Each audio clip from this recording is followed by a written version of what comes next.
I love you ને આઈ love you થુ કરી નાખજો બાબુ. સોના થી વાતો કરવાની બંધ. તમે કઈ નહીં હોવ ને તો આ બાબુ સોના જો રસ્તામાં મળશે ને તો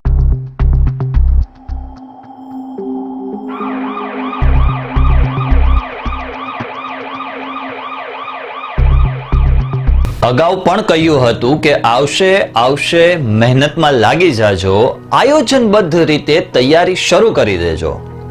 લ્યો આવી ગઈ. હજુ કોની રાહ જુઓ છો? LRD ભરતી 2024 પોલીસ વિભાગમાં જવા ઈચ્છતા યુવાઓ માટે સારા સમાચાર મળી રહ્યા છે.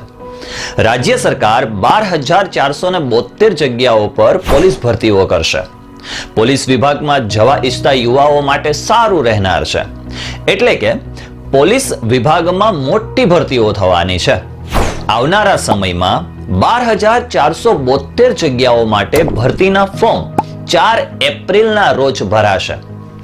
હવે 12,472 પોલીસની જે ભરતી થશે એમાં નવા 472 PSI ની ભરતી કરવામાં આવશે, જ્યારે 6600 કોન્સ્ટેબલ સહિત SRP ની પણ ભરતી કરાશે, જ્યારે હથિયારી પોલીસ કોન્સ્ટેબલની 3,302 પોસ્ટ પર ભરતી કરાશે.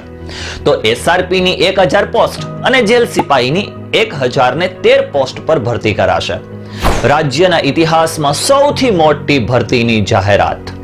ગુજરાત લોકરક્ષક ભરતી બોર્ડ એટલે કે LRB કોન્સ્ટેબલ ભરતી 2024 ની સૂચના મુજબ, જેમાં લોકરક્ષક ભરતી બોર્ડ LRB ગુજરાત પોલીસમાં નોકરી મેળવવા માંગતા જે કોઈ ઉમેદવારો છે એના માટે આ સુવર્ણ તક લઈને આવ્યો છે. કારણ કે મોટી સંખ્યામાં ખાલી જગ્યાઓ માટે સૂચના આપવામાં આવી છે. હવે ગુજરાત પોલીસ વિભાગ હેઠળ કોન્સ્ટેબલ, નિશસ્ત્ર પોલીસ કોન્સ્ટેબલ, સશસ્ત્ર પોલીસ કોન્સ્ટેબલ અને SRPF માટે લગભગ 12,472 ખાલી જગ્યાઓ ભરવામાં આવશે.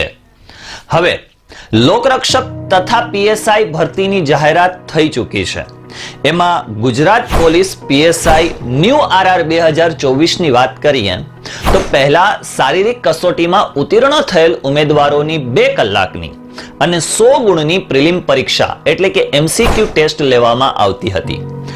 આ પ્રિલિમ પરીક્ષામાં ઉત્તીર્ણ થયેલ ઉમેદવારો પૈકી ભરતીની જગ્યાના 3 ગણા મેટિટોરિયલ્સ ઉમેદવારોને મુખ્ય પરીક્ષામાં બેસવા દેવામાં આવતા હતા.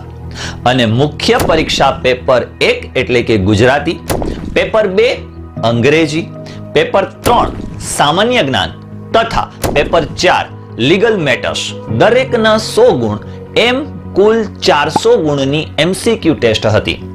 હવે કુલ 300 ગુણની જે મુખ્ય પરીક્ષા લેવામાં આવશે, જેમાં 2 પેપર રહેશે. પેપર 1 જનરલ સ્ટડીઝ એટલે કે MCQ 3 કલાકનું અને 200 ગુણનું રહેશે, તથા પેપર 2 ગુજરાતી અને ઇંગ્લિશ લેંગ્વેજ સ્કિલ ડિસ્ક્રિપ્ટિવ જે છે એ 3 કલાકનું અને 100 ગુણનું રહેશે. આ વાત થઈ ભરતી બાબતને લઈને. પરંતુ આપણે શું કરી શકીએ? વિદ્યાર્થીઓએ કઈ બાબતનું ધ્યાન રાખવું જોઈએ? પરંતુ આપણે તો જ્યારે તરસ લાગીએ છીએ ને ત્યારે જ કૂવો ખોદવા નીકળીએ છીએ. વિદ્યાર્થીઓ પાસે એક ગોલ નક્કી હોવો જોઈએ. 12 પાસ પછી કોન્સ્ટેબલ, ગ્રેજ્યુએશન પછી PSI. અગાઉ પણ સમાજમાં આ બાબતને ગંભીરતાપૂર્વક રજૂ કરી હતી.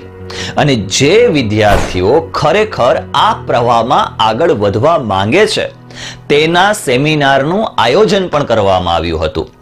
અને સાથે વિદ્યાર્થીઓના ભવિષ્યને લઈને સંપૂર્ણ તૈયારી સાથેના ક્લાસીસનું પણ આયોજન કરવામાં આવેલ હતું. તમે અગાઉના મારા વિડીયોમાં જોઈ શકો છો, જેમાં મેં તેમજ મારા સાથી મિત્રો અને ગુરુજનોએ આ બાબતને લઈને ઘણા પ્રયત્નો પણ કર્યા હતા.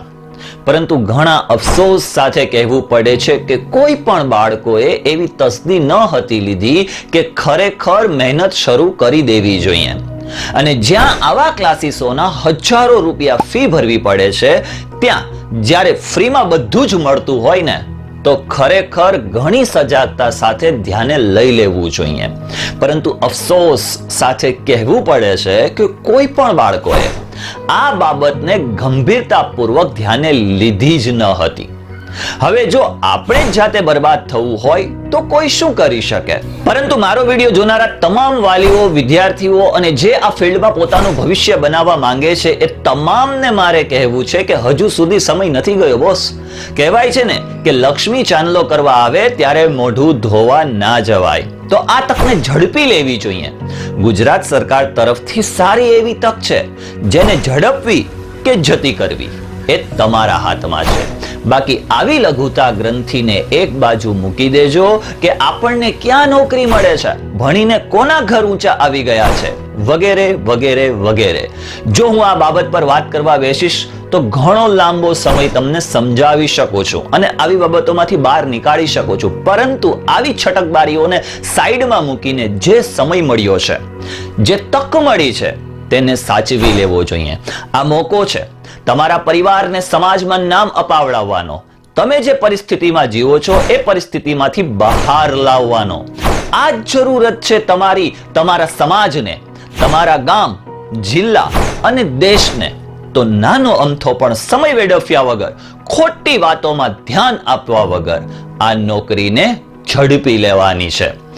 એક વખત, માત્ર એક વખત ખાંખી હાસિલ કરી લો અને ઈમાનદારીથી નોકરી શરૂ કરી દો. પછી જુઓ તમારો રુતબો, તમારું માન, તમારો મોભો જે આજ તમને સ્વીકારવા તૈયાર નથી તે એક દિવસ ઊભા થઈને તમને સલામ કરશે, તમારા માટે તાળીઓ વગાડશે, તમને સાંભળશે અને તમારી વાતોને ધ્યાને લેશે. હવે સમય નથી આઈ લવ યુ ને આઈ લવ યુ થુ કરી નાખજો બાબુ. સોના થી વાતો કરવાની બંધ. તમે કઈ નહીં હોવ ને તો આ બાબુ સોના જો રસ્તામાં મળશે ને તો મોઢું ફેરવી લેશે. ગર્લફ્રેન્ડ, બોયફ્રેન્ડ ને મૂકી દેજો સાઈડમાં. કહી દેજો કે હમણાં ખાખીનો ટાઈમ છે, મને બીજી ગર્લફ્રેન્ડ મળી ગઈ છે, એ મારી ગર્લફ્રેન્ડનું નામ છે પુસ્તકો, અને લગ્ન તો હું ખાકી જોડે જ કરીશ. તમામ યુવાનોને બે હાથ જોડી મારી નમ્ર વિનંતી છે કે યુવાનીને ગમે ત્યાં ના વેડફો અને રાત દિવસ જોયા વગર તૈયારીમાં લાગી જાઓ. જ્યાં જરૂર પડે ત્યાં અમે તમારી સાથે છીએ. કોઈ સબ્જેક્ટમાં ના સમજાય, ક્યાંય હતાશા અનુભવો, મહેનત કઈ રીતે કરવી એ ન સમજાય તો અમને પૂછો. પરંતુ બસ મહેનતમાં લાગી જાઓ. આ વખતે ગમે તે થાય, ખાખી મેળવવી જ છે એવી હઠ પકડી લો અને મેળવીને જ રહીશ એવી મહેનત સાથે રાત દિવસ જોયા વગર મહેનતમાં લાગી જાઓ. અને જ્યાં સુધી ખાખી ન મેળવો ને ત્યાં સુધી નિરાંતથી ન બેસો. જય હિન્દ.